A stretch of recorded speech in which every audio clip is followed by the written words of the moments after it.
Well, good evening. It's June 15th. Means it's Saturday, day before Father's Day. Um, Journal 80, T plus 74, which leaves 26 days. And the question has to be, what is better than one Father's Day? And the answer has to be two. And that's what happens when kids can't put their schedules together and you get one on Saturday and one on Sunday. So it's okay because I still love visiting with my kids and my grandkids, and if I can't get them all together in one place at one time, I'll take them separately. That works for me. Uh, Tonight, I think I'm afraid that you're going to find out just how convoluted my mind is and how strange some of the things I think about might be. Um, and again, this is one of the things that came to me while I was walking yesterday. Um, And it has to do with something that I once heard that made a lot, actually three things really, but one of them that started it all. And that was basically that running is nothing more or less than a controlled fall forward. And that's important. So keep that in mind. Um, the other thing was a motivational uh, commencement address, short in duration, but powerful in motivation, by Denzel Washington, which was also had as its title, Falling Forward. And the third thing goes back to the theme of running, and it was Christopher Macdougall in Born to Run, who tells the story, and I'm going to screw this up, but the Tarahumara Indians who live deep in the mountains in Mexico, in Copper Mountain particularly, and they're very elusive. Um, don't have much use for civilization. Don't have much use for those of us who are civilized. But they're very famous in the respect that they are unusually healthy and fit, and they're really super athletes in the respect that they're able to run for, at some accounts, 400 miles a day. And that's really hard to get your head around because marathons damn near kill most people. And super marathons are difficult enough. These folks run, and they run effortlessly. And one of the reasons that they're able to do it is because their body mechanics uh, involved in running are almost perfect. They lean forward, they run on the balls of their feet, if I remember the book correctly, um, which was an enjoyable book, so I highly recommend it. But you put those three things in context, um, and all of a sudden you start to have the formation of a philosophy that starts to make a little bit of sense. Denzel Washington, in his speech, talks about how important it is to fall forward and and not backward. And he talks about the fact that he auditioned countless times and failed to get the job countless times, until finally he was able to succeed. And one of the things that he mentioned is that all the failures that he had didn't stop him from continuing to at least attempt to fall forward and take more auditions. And the satisfaction that he got from that was actually winning a Tony Award in a theater where he got one of his most bitter and one of his earliest rejections.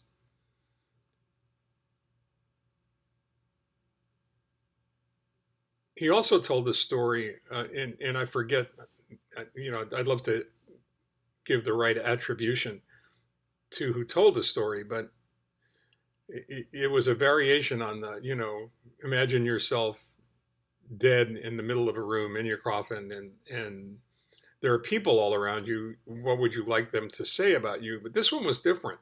This one said, imagine yourself in the box in the middle of the room, surrounded by all the ghosts of all the opportunities and ideas that you had that you never acted upon for whatever reason, because you were anxious, you were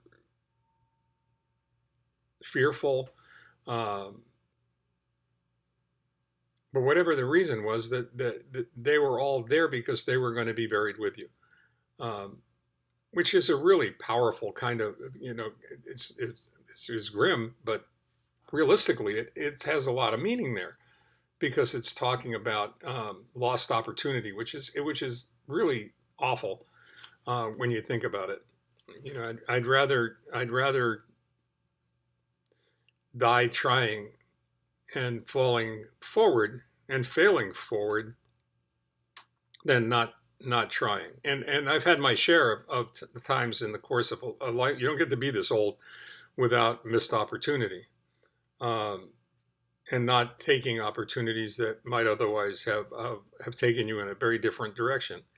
I don't regret where I am now or not taking them, but um, there certainly will be some of those ghosts buried with me when it's my time to go. And I can give you a real world kind of an application of how this works. Is that the last 2 days, my knee has been really bothering me. My left knee has been really bothering me. And usually, I would anticipate that it would be my right knee. My right knee has um, little or no cartilage left in it. It was arthroscopically removed when I blew out my meniscus, and that was the result of poor coaching or no coaching when I was lifting heavy weights and doing squats, and had the doctor tell me that in front of my wife, who damn near killed me because she never wanted me to do that in the first place. But, barring the possibility that someday my wife might be wrong, I doubt that. Um, it was difficult, but my left knee is bothering me. And one of the things that's associated with this disease, especially in the transplant process where I am now, is that there's always a threat of graft versus host disease. Some of your antibodies deciding that the antibodies that came along with the new stem cells don't belong there, and they attempted murder is in order. Um, I could start to get wound up about the fact that it could be GVH, but I choose to fall forward. I choose to fall in the direction of some kind of therapy that's going to go ahead and help mitigate this problem. And one of the reasons that's important is because our son and daughter-in-law got me a great father. And what do you get somebody who writes for Father's Day? You get them a pen, you get them a journal, you get them a notebook, you do something like that, and that's what they did. And I am really grateful. But on the first page of that journal, that notebook, and inside the notebook was this. I hope you can see it. I'm going to probably screw this up, but that's my son's medal from Ironman Santa Rosa, which was his present to me because he dedicated the race to me and my recovery. In the first page of the journal, he challenges me to accept and complete a 5K. You got to know that I hate running. I do not like to run, especially now that I have no cartilage in one knee. It's always problematical. I'm always afraid that I'm going to screw something up. But naturally, knowing me at this point, after 80 journal entries, you already know that I accepted the challenge, and I'll find a way to get it done, whether I have to crawl for the 5 kilometers. And I plan on training for that, and I'm sure that there'll be times when I fall backwards, but I can promise you that I will fall forward and I will complete at least that one 5K or more which is one of the reasons I'm sharing it with you now, because the challenge is public and I have to do it. Otherwise I make a jackass out of myself. Something else that I'm fairly good at, by the way, and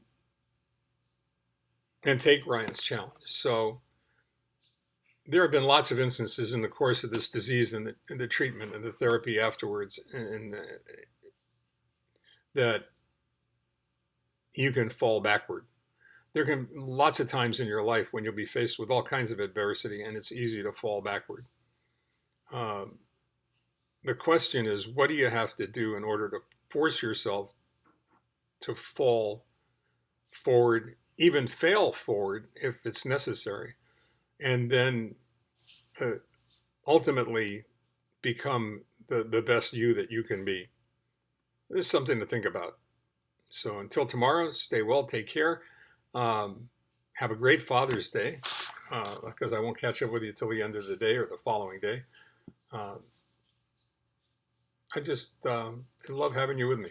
Bye-bye.